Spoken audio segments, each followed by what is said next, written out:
사람이 살아가는데 가장 중요한 것은 무엇일까요? 돈? 명예? 여기 희망이 그 답이라고 말하는 영화가 한 편 있습니다. 세계인이 사랑한 21세기 최고의 영화, 쇼생크 탈출 시작합니다.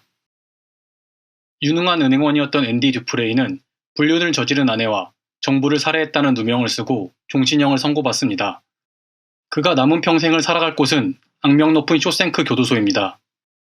이곳의 소장 노트는 새로운 수감자들에게 성경과 규율의 중요성을 강조하지만 정작 이곳은 수감자들의 인권 따위는 안중에도 없는 잔인한 공간입니다.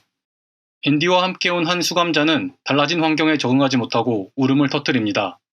그는 교도관들에게 폭행을 당하고 결국 사망하게 됩니다. 조용한 수감 생활을 이어가던 앤디가 처음 대화를 건넨 상대는 레드입니다. 앤디와 마찬가지로 종신형을 선고받은 그는 감옥에서 수감자들이 원하는 것들을 구해다 주곤 했습니다. 앤디는 레드에게 작은 망치를 구해달라고 요청합니다. 처음부터 앤디에게 묘한 호기심을 가졌던 레드는 그를 노리는 악질 수감자들이 있다며 조심하라고 경고합니다. 레드는 자신과 친한 동료들을 활용해 앤디가 원했던 작은 망치를 구해줍니다. 앤디는 레드의 경고대로 그를 노리던 악질 수감자들에게 험한 꼴을 당하고 맙니다. 때로는 반항하고 때로는 무기력하게 당하며 그렇게 조금씩 자신만의 방식으로 쇼생크에 적응해 갑니다. 그러던 어느 날 소장은 외부 작업을 위한 수감자를 모집합니다. 감옥에 갇혀있는 죄수들에게 외부 작업은 조금이나마 자유를 느낄 수 있는 소중한 시간입니다. 레드는 약간의 뇌물을 통해 자신과 친한 동료들, 그리고 앤디와 함께 외부 작업에 참가합니다. 수감자들이 작업을 진행하는 동안 이를 관리하던 한 교도관이 동료들에게 세금 문제로 불평을 늘어놓습니다. 유능한 은행원 출신인 앤디는 위험을 무릅쓰고 그에게 다가가 그가 세금을 아낄 수 있는 좋은 방법을 알려줍니다. 교도관은 앤디의 해결책에 만족해했으며 덕분에 레드와 동료들은 시원한 맥주를 마실 수 있게 됩니다. 그러나 정작 앤디는 자신은 술을 끊었다며 맥주를 마시지 않습니다. 이 사건을 계기로 앤디는 함께 외부 작업을 나갔던 동료들, 특히 레드와 가까워지기 시작합니다. 감옥벽에 새겨져 있는 다른 수감자들의 이름을 보며 자신의 이름도 새겨봅니다. 벽이 생각보다 무르다는 것을 확인한 앤디는 다음날 영화를 시청 중인 레드에게 유명 여배우의 포스터를 구해달라고 부탁합니다. 그러나 방으로 돌아가던 중 또다시 그를 괴롭히던 악질 수감자들을 만나 피가 나도록 두들겨 맞습니다. 그날 밤 앤디에게 도움을 받았던 교도관이 그 죄수를 찾아옵니다. 그는 죄수가 더 이상 스스로 걷지도 먹지도 못할 정도로 혼내줍니다. 이후 감옥에 있는 누구도 앤디를 함부로 건들지 못합니다. 노튼 소장이 주도하는 방검사가 시작되었습니다. 앤디는 평소에 성경을 읽으며 시간을 보냈다고 말하고 성경을 중시했던 소장은 굉장히 만족해합니다. 사실 앤디는 몇 가지 규율을 어기고 있었지만 소장은 어디에나 예외가 있다며 조용히 눈을 감아줍니다. 사실 앤디의 능력을 전해들은 소장은 그의 생각을 떠보기 위해 방검사를 실시한 것입니다. 다음날 소장은 앤디를 감옥에서 가장 편한 도서관 업무로 보내줍니다. 도서관은 이미 브룩스라는 수감자가 관리하고 있었으며 추가 인원이 필요 없는 편한 자리였습니다. 앤디는 도서관을 더 활성화시키기 위해 주의회에 꾸준히 편지를 보내지만 단 한 번도 답장을 받지 못했습니다. 그가 도서관에서 주로 하는 일은 교도관들을 위한 금융상담 업무였습니다. 앤디는 훌륭하게 맡겨진 일을 처리했고 주변 지역 교도관들의 업무 역시 처리하게 되었습니다. 덕분에 레드도 앤디를 도우며 1년에 한 달은 편안한 생활을 하게 되었습니다. 어느 날 평소 이성적이고 조용했던 브룩스가 동료 수감자들을 위협하며 소동을 벌입니다. 다행히 동료들의 빠른 대처로 큰 사고로 이어지진 않았습니다. 그는 가석방을 앞둔 상태였습니다. 평생을 감옥에서 보냈던 브룩스는 사회에 나갈 생각에 두렵고 불안한 마음이 가득했으며 잘 가라는 동료의 인사에 이성을 잃은 것입니다. 결국 브룩스는 가석방 상태로 사회에 나왔습니다. 주거 공간이 생기고 일자리도 생겼지만 이미 사회에서 도태된 그를 위한 자리는 어디에도 없어 보였습니다. 결국 그는 브룩스가 여기 있었다 라는 말을 벽에 새기고 쇼생크의 생활을 그리워하며 스스로 목숨을 끊습니다. 브룩스의 선택을 이해한 사람도 이해하지 못한 사람도 모두 그의 소식을 듣고 안타까워합니다. 앤디는 답장이 없음에도 포기하지 않고 2년간 주의회에 꾸준히 편지를 보냈습니다. 이러한 노력의 결과로 지원금과 중고 도서들을 제공받게 됩니다. 그 속에서 피가로의 결혼 LP판을 발견하고 무엇인가 결심한 듯한 표정을 보입니다. 그는 교도관이 잠시 자리를 비운 사이 방문을 잠그고 피가로의 결혼 LP판을 틉니다. 또한 모든 수감자들이 음악을 들을 수 있게 교도소 전체로 방송합니다. 그 덕분에 짧은 시간이었지만 수감자들은 아름다운 음악을 들을 수 있었습니다. 이 사고로 일주일 독방 생활을 하게 되었지만 동료들에게 음악은 희망과 같고 항상 희망을 가져야 한다고 말합니다.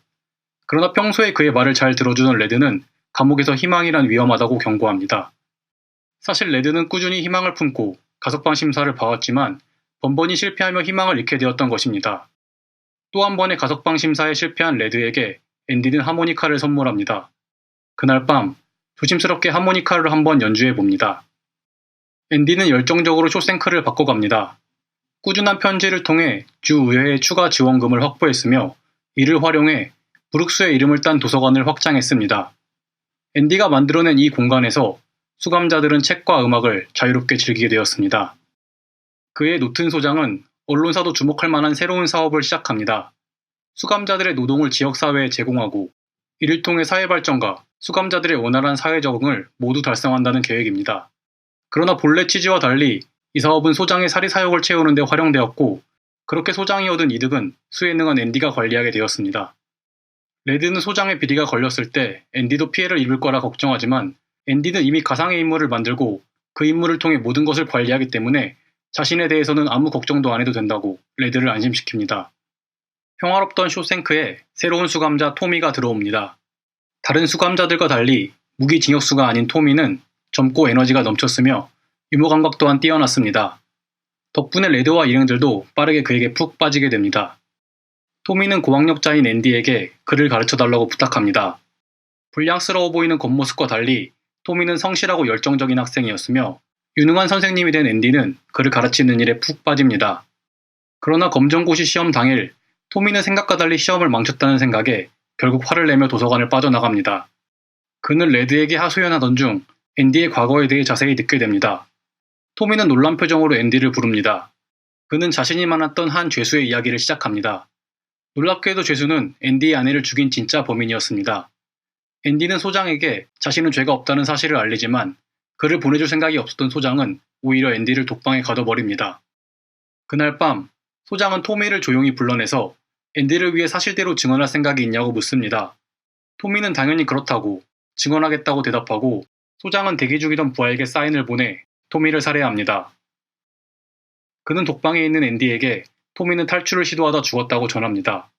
그러나 곧 감옥을 나갈 수 있었던 토미가 탈출을 시도할 리 없다는 것을 알았던 앤디와 일행은 소장이 그를 죽였다고 확신합니다. 토미의 죽음으로 앤디는 자신의 무죄를 증명할 유일한 방법을 잃게 되었습니다. 자신을 위로하려는 레드에게 언젠가 멕시코에 가서 살고 싶다는 개인적인 희망을 얘기합니다. 그러나 레드는 이곳에는 아무런 희망도 없다고 희망을 가져서는 안 된다고 단호하게 대답합니다. 앤디는 무엇인가 결심한 듯한 표정으로 자신이 아내에게 프로포즈했던 장소를 알려주며 혹시 출소하게 된다면 꼭 그곳에 있는 물건을 찾아달라는 유언 같은 말을 남깁니다. 가뜩이나 앤디의 태도가 이상해 보였던 레드는 그가 다른 동료에게 밧줄을 받아갔다는 소리를 듣고 혹시 극단적인 선택을 하는 게 아닐까 걱정하기 시작합니다. 그날 밤 앤디는 동료가 구해준 밧줄을 손에 듭니다. 그리고 레드는 그 어느 때보다 긴 밤을 보내게 됩니다. 날이 밝고 점호 시간이 되었지만 어디에도 앤디의 모습은 보이지 않았습니다. 화가 난 소장은 직접 앤디의 방에 들어가서 방을 조사하던 중 앤디가 만들었던 돌을 벽에 던져버립니다.